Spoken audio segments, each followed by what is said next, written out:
नमस्कार बच्चों। मैं बीए तृतीय वर्ष के बच्चों को नाटक पढ़ाने जा रही हूँ। आप सबके पाठ्यक्रम में ध्रुवसामनी नाटक है और यह नाटक जयशंकर प्रसाद के द्वारा रचित है। जयशंकर प्रसाद जो हैं वो ऐतिहासिक नाटककार रहे हैं। उन्होंने अनेक नाटकों की रचना की है, जिसमें चंद्रगुप्त, अजातशत्रु, ध्रुवसामनी उनके प्रमुख नाटक हैं। ध्रुवसामनी नाटक के जो प्रमुख पात्र हैं उसमें स्वयं ध्रुवसामनी, मंदाकिनी, कौमा, चंद्रगुप्त, रामगुप्त, शिखर स्वामी, पुरोहित, शकराज, खिंगेल, मिहिरदेव, सामंत कुमार, शक सामंत, प्रतिहारी प्रहरी, दासी, कुबड़ा, बोना, हिजड़ा, नर्तकियां आदि हैं। ध्रुवसामनी नाटक के जो महत्वपूर्ण अंश हैं, आज मैं उनकी व्याख्या आप लोगों के सामने करूंगी। ध्रुवसामनी नाटक का प्रारंभ हो रहा है प्रथम दृश्य से, जिसमें ध्रुवसामनी सामने पर्वत की ओर देखकर कहती है, सीधा तना हुआ अपने प्रभुत्व को साकार कठोरता अब्रभेदी उन्मुख शिखर और इन क्षुद्र कोमल निरीह लताओं और पौधों को उसके चरण में लौटना ही चाहिए। साथ वाली खड़गदानी की ओर देखकर क्यों मंदाकिनी नहीं आई? उसे चुप देखकर बोलती क्यों नहीं? यह तो मैं जानती हूँ कि इस राजकुल के अंतःपुर में मेरे लिए न जाने कब से नीरा अपमान संचित रहा, जो मुझे आते ही मिला। किंतु क्या तुम जैसी दासियों से भी वही मिलेगा? इसी शैलमाता की तरह मौन रहने का विनय तुम न करो, बोलो। एक दांत निकालकर विनय प्रकट करती हुई कुछ आगे बढ़ने का संकेत करती है। अरे क्या मेरे भाग्य विधाता, यह कैसा इंद्रजाल!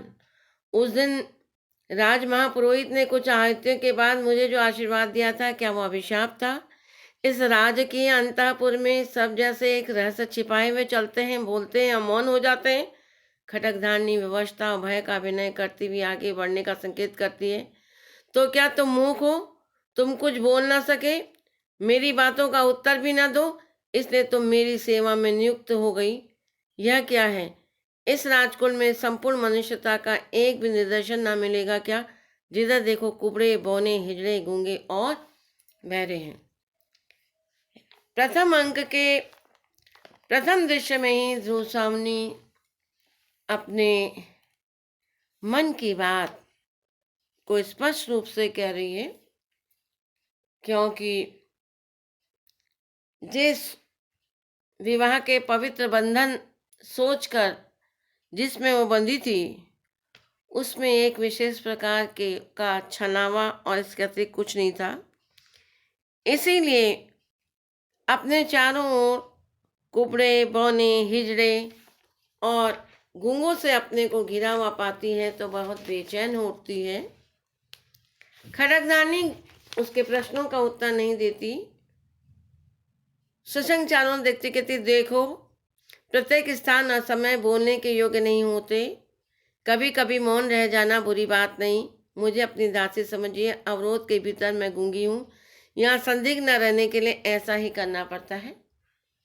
खटकदारनी को ध्रुवसामनी जब कहती है, तब उस समय खटकदारनी अनुनय अभिनय करते हुए ध्रुवसामनी से कहती है, देवी, हर समय प्रत्येक स्थान बोलने के समय नहीं होते। कभी कभी व्यक्ति को मौन भी रहना पड़ता है, या उसकी विवशता ही समझिए। अवरोध के भीतर मैं गूंगी हूँ, यहाँ संदिग्ध न रहने के लिए ही मुझे ऐसा करना पड़ रहा है। अरे तो क्या तुम बोलती भी हो? पर यह तो कहो, यह कपट आचरण किस लिए? जब खटकदारिणी ने ध्रुवसामनी से इस प्रकार की वार्तालाप की और अपनी विवशता को प्रकट किया तो ध्रुवसामनी बोली, खड्गधारणी, एक पीड़ित की प्रार्थना सुनाने के लिए कुमार चंद्रगुप्त को आप भूली ना होंगी। मैं आपसे कहना चाह रही हूँ कि क्योंकि ध्रुव स्वामिनी चंद्रगुप्त से प्रेम करती थी खड्गधारणी। ध्रुव स्वामिनी वही ना जो मुझे बंदी बनाने के लिए गए थे। खड्गधारणी दांतों से जीभ दबाकर, वह आप क्या कह रही हैं? उनको तो स्वयं अपने भीषण भविष्य का पता नहीं। प्रत्येक क्षण उनके प्राणों पर संदेह करता है। उन्होंने पूछा है मेरा क्या अपराध है? ध्रुव स्वामिनी उदासी की मुस्कुराहट के साथ, अपराध मैं क्या बताऊं? तक कुमार भी बंदी है? खड्गधारणी, कुछ कुछ वैसा ही है देवी। राजा धीराज से कहकर क्या आप उनका कुछ उपकार कर सकोगी? ध्रुव स्वामिनी, भला मैं क्या कर सकूंगी? मैं तो अपने ही प्राणों का मूल्य नहीं समझा पाती। मुझ पर राजा का कितना अनुग्रह है यह तो मैं आज तक न जान सकी। मैंने तो कभी उनका मधुर संभाषण सुना ही नहीं। विलासिनियों के साथ मदिरा में उन्हें अपने आनंद से अवकाश कहा।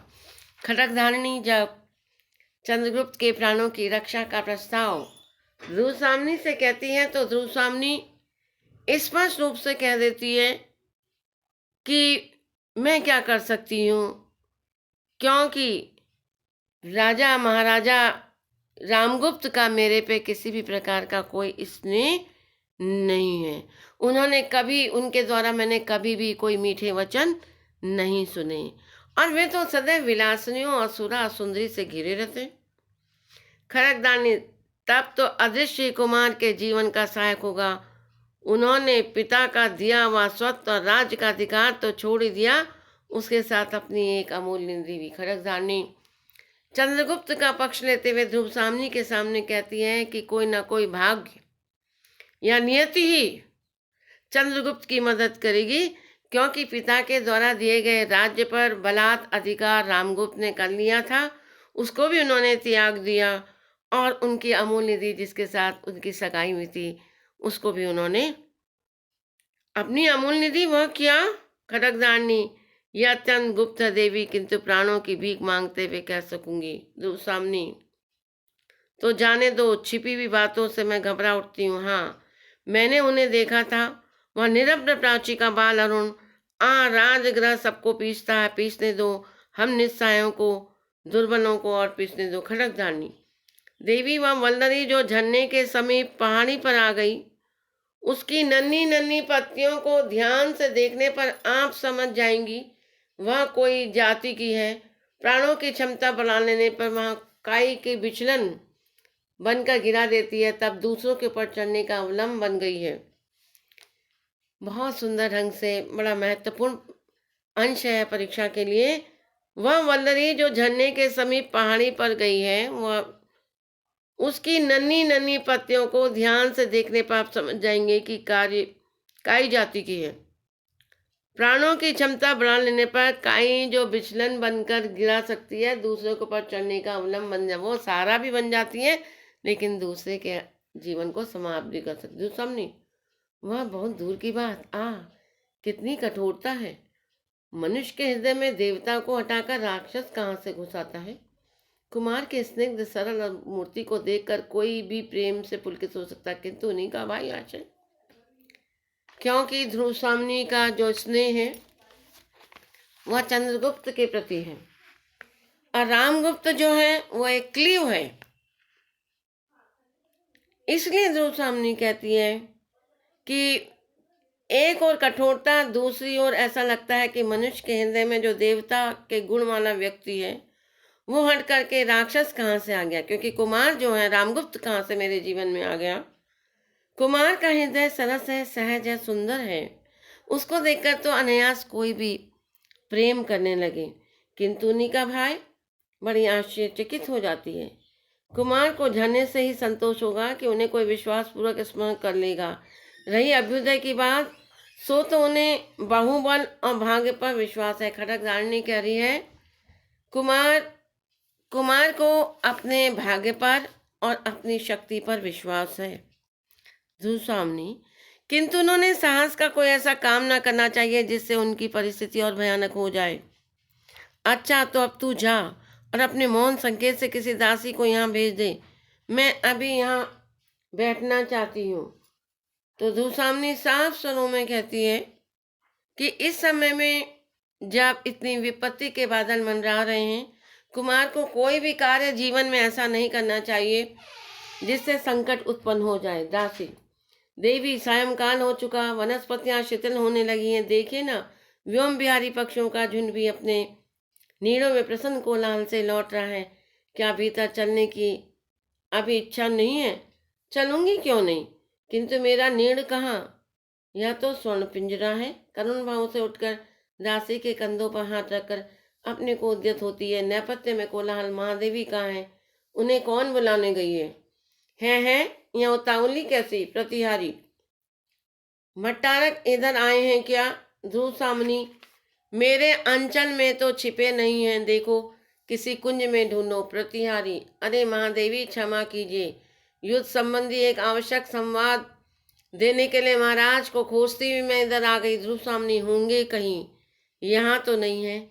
उदास भाव से दासी के साथ ध्रुव स्वामिनी का प्रस्थान। दूसरी ओर से खड्गधारिणी का पुनः प्रवेश और कुंज में से अपना उत्तरीय संभालता रामगुप्त निकलकर एक बार प्रतिहारी की ओर फिर खड्गधारिणी की ओर देखता। प्रतिहारी, जय हो देव, एक चिंताजनक समाचार निवेदन करने के लिए अमात्य ने मुझे भेजा है। आज अभी इतना ही आप लोगों को पढ़ाऊंगी।